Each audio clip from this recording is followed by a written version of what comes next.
প্রিয় viewer, Mac electronics YouTube চ্যানেলের আরও একটি নতুন ভিডিওতে আপনাদের স্বাগতম।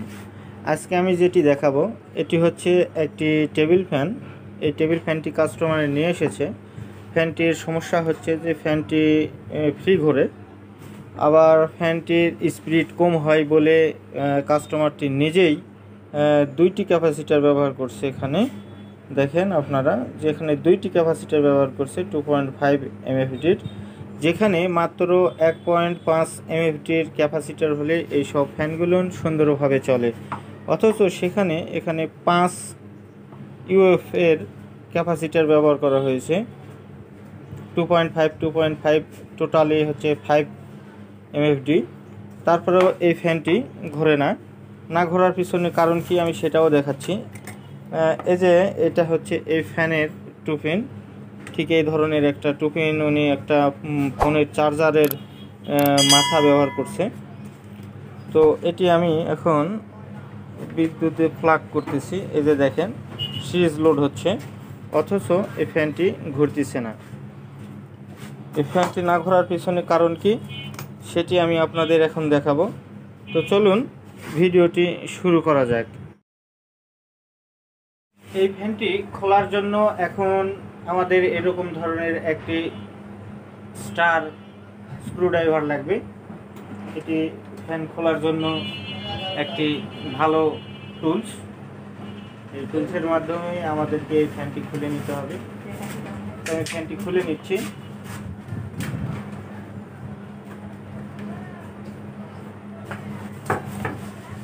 এই যে ফ্যানের পাখা আটকানো আছে, ফ্যানের পাখা আটকানো যেটা এদিকে যদি পাক দেওয়া হয় তাহলে এটা খুলে যাবে। সিধাটার দিকে পাক দিলে এটি ঠিক এভাবে খুলে নিতে হবে। খুলে নেওয়া হলো পাখাটা। এরপরে এখানে কিছু দেখা যাচ্ছে কাস্টমারটি সুতা দিয়ে এটা বেঁধে রেখেছে। এটা আমি কেটে দিচ্ছি। এই যে সুতা দিয়ে বেঁধে রেখেছিল, এটা খুলে নিলাম। এখানে একটা ক্লিপ আছে,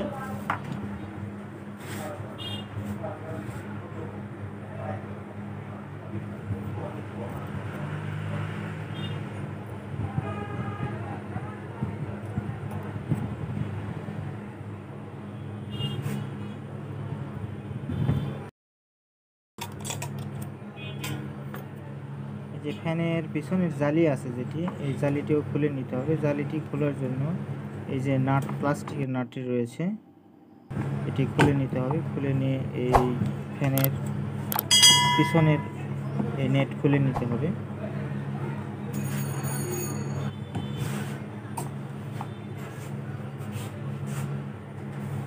পিছনের এই নেট খোলার পরে এই যে দেখেন আমাদের যে মোটরটি দেখা যাচ্ছে, মোটরের সামনে একটি প্লাস্টিকের বডি আটকানো আছে। প্লাস্টিকের এই বডিটিও আমাদের খুলে নিতে হবে।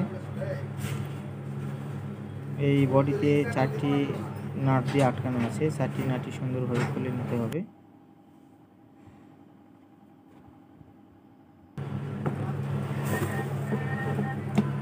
আপনারা এখন দেখতে পাচ্ছেন যে আমি সামনের যে প্লাস্টিকটি ছিল, প্লাস্টিকটি খুলে নিলাম। প্লাস্টিকের বডি যেটি ছিল সেটি খুলে নিলাম। তো এখন এই ফ্যানের ঘাড় আটকানো আছে যেখানে, অর্থাৎ ঘাড়ের এখানে একটা এই যে স্ক্রু দেখতে পাচ্ছেন, নাট দেখতে পাচ্ছেন, এটি খুলে নিতে হবে। খুলে নিয়ে এই মাথাটি পৃথক করতে হবে। তো মাথা পৃথক করতে গেলে মাথার সঙ্গে যে সুইচের তারগুলো এবং বিদ্যুতের যে মেন লাইনগুলো লাগানো আছে সেই লাইনগুলো খুলে নিতে হবে। তো এই জন্য এখন আমাদের যে ফ্যানের ভিতরে যে তারগুলো আটকানো আছে তারগুলো আমি কেটে দিচ্ছি। আপনারাও ঠিক যে কালার যেখানে থেকে কাটতেছেন বা কেটে নেবেন ফ্যান মেরামত করার জন্য, সেটি আপনারা দেখে নেবেন যে এটা কিভাবে কোথা থেকে কেটে নিলেন বা খুলে নিলেন। ঠিক ফ্যান মেরামত করার পর আবারও ঠিক সেখানে ওইভাবেই সেট করবেন। তো এই যে আমি ফ্যানের বডি থেকে ফ্যানের মোটরটি আলাদা করলাম, অর্থাৎ পৃথক করলাম, এবং এই মোটরের সঙ্গে যে 2টি ক্যাপাসিটার লাগানো ছিল আমি আগেই আপনাদের দেখিয়ে দিয়েছি যে এই ফ্যানেতে 2টা ক্যাপাসিটার লাগানো আছে। তো সেই 2টি ক্যাপাসিটার আমি পৃথক করে নিলাম। অর্থাৎ মোটর থেকে যেগুলো উচ্ছিষ্ট মোটর বাদে লাইনগুলো ছিল সেগুলো পৃথক করে নিলাম। তো এখন মোটরটি খুলে নিতে হবে। মোটরটি খুলে নিয়ে তারপর আমাদের এই মোটরে কাজ করতে হবে। তো এই মোটরের যে 4টি স্ক্রু বা নাট দিয়ে বডিটি আটকানো থাকে সেটি 4টি খুলে নিলাম। এখন বডিটি সুন্দরভাবে এখান থেকে খুলে নিতে হবে। এমনভাবে খুলে নেবেন যাতে কোনো কয়েলের তারের সাথে কোথাও আঘাত না লাগে, সেদিকে খেয়াল রাখবেন। আমিও সতর্কতার সহিত খুলে নিলাম। এই যে কয়েলটিও খুলে নিচ্ছি। আপনারা একটা জিনিস খেয়াল রাখবেন, ঠিক ফ্যান যেভাবে যেখান থেকে খুলবেন ঠিক সেখানে ঠিক সেইভাবে আবারও পুনরায় সেট করবেন। আমি সম্পূর্ণ মোটরটি অর্থাৎ ফ্যানের মোটরটি খুলে নিলাম এবং আপনারা দেখতে পাচ্ছেন যে এই শ্যাফট এবং বুশ সবগুলো পৃথক করেছি। এই যে শ্যাফটটা পরিষ্কার করে নিয়েছি, আপনারাও শ্যাফট পরিষ্কার করে নেবেন এবং বিয়ারিং বা বুশ যেটাকে আপনি মনে করেন, এই বুশগুলো যেখানে আছে সেই বুশ লাগানো জায়গাগুলো পরিষ্কার করে নেবেন, সুন্দরভাবে পরিষ্কার করবেন। পরিষ্কার করার পরে এখানে দেখতে হবে যে এখানে আসলে কোনো সমস্যা আছে কিনা। তো বুশগুলো পরিষ্কার করার জন্য আপনারা অটো এনসি থিনার ব্যবহার করবেন। আমি অটো এনসি থিনার ব্যবহার করি। তার কারণ হচ্ছে অটো এনসি থিনার ব্যবহার করলে এখানে অতি তাড়াতাড়ি যে ময়লাগুলো আছে পরিষ্কার হয়ে যায়। আপনারা অনেকেই মনে করতে পারেন যে পেট্রোল দিয়ে পরিষ্কার করবেন, পেট্রোল দিয়ে অত পরিষ্কার হয় না। তো যাই হোক, এখন পরিষ্কার করা হয়ে গেছে। আপনারা এখন এখানে লক্ষ্য করবেন এই যে শ্যাপগুলো বুশের মধ্যে ঢুকিয়ে দিবেন, দিয়ে লক্ষ্য করবেন যে বুশের গোড়াতে কোনো জায়গা ফাঁকা বা লড়তেছে কি না। দেখেন এই বুশটি কিন্তু নড়তিছে। এই বুশটি নড়তিছে তার কারণ হচ্ছে যে বুশটির সমস্যা আছে। তো এখন এই বুশটি পরিষ্কার করে যেহেতু আমরা দেখলাম যেখানে সমস্যা, তো সেহেতু আমাদের এই বুশগুলো পরিবর্তন করতে হবে।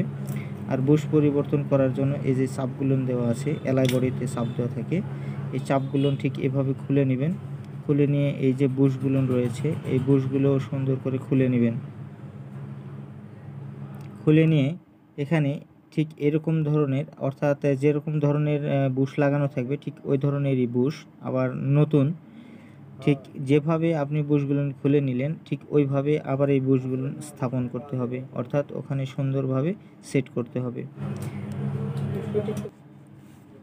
তো আমি 2টি বুশি সুন্দর করে ভিতরে ঢুকিয়ে নিয়েছি এবং আমি আটকে নিয়েছি। আমি হাত দিয়ে চাপ দিয়ে আটকালাম, একটু ভিডিওটি স্কিপ করে নিয়ে বাড়ি দিয়ে ভিতরে ঢুকিয়ে দিয়েছি। আপনারাও একটু সময় নিয়ে এই জিনিসটি সুন্দরভাবে সেট করবেন। এই যে আমি সেট করেছি, সেট করা হয়ে গেছে। সেট করার পরে ঠিক এখানে যে বুশগুলো রয়েছে এই বুশগুলোতে মোবিল দিয়ে নেবেন যাতে এই বুশের ভিতরে এই শ্যাপটি সুন্দরভাবে ঘুরতে পারে, পিচ্ছিল হয়ে ঘুরতে পারে এই জন্য। তো ঠিক আমি যেভাবে প্রথমে বলেছিলাম যে যেভাবে খুলবেন ঠিক সেভাবেই লাগাবেন। তো দেখেন আমিও কিন্তু এই বুশগুলো পরিবর্তন করার পর যেভাবে খুলেছিলাম এই ফ্যানের মোটরটি ঠিক সেইভাবেই কিন্তু আবার আমি সেট করতেছি। ঠিক এভাবে সেট করতে হবে, আপনারাও ঠিক এভাবেই সেট করে নেবেন। কেননা এভাবে যদি না করে কোনো রকমভাবে উল্টাপাল্টা করেন তাহলে আপনাদের হয়তো একটু সময় লাগবে, তারপরেও ভুল ধরতে পারবেন। ভুল ধরার পরে আপনারা আবার তা খুলে আবার সঠিকভাবে সেট করতে যাবেন। তো সর্বপ্রথমে এটা আপনাকে মনে রাখতে হবে যেটা আপনি কিভাবে খুলেছিলেন ঠিক সেভাবে লাগাবেন, তাহলে আর কোনো ঝামেলা থাকবে না। তো এখানে আমি এখন ফ্যানের ক্যাপাসিটার যে 2.5 mAh 2টা লাগানো ছিল, আমি একটা লাগাচ্ছি। এখন এই একটা 2.5 mAhটির ক্যাপাসিটার লাগিয়ে এখন এই ফ্যানটিকে চালু করব। এই যে দেখেন ফ্যানটিতে আমি বিদ্যুতের লাইন দিয়েছি, ফ্যানটি ঘুরতেছে। তো ঠিক আপনারাও যদি এইভাবে একটি ফ্যান সমস্যা হয় তা আপনারা এই ভিডিও দেখে যা শিখলেন ঠিক এইভাবে একটি ফ্যান নিঃসন্দেহে মেরামত করতে পারবেন। তো ভিডিওটি যদি ভালো লাগে তাহলে অবশ্যই লাইক, শেয়ার এবং কমেন্ট করবেন, আর অবশ্যই আপনি আমার চ্যানেলটিকে সাবস্ক্রাইব করবেন। তো ভিডিও আজকের মতো এখানে শেষ করছি। আল্লাহ হাফেজ।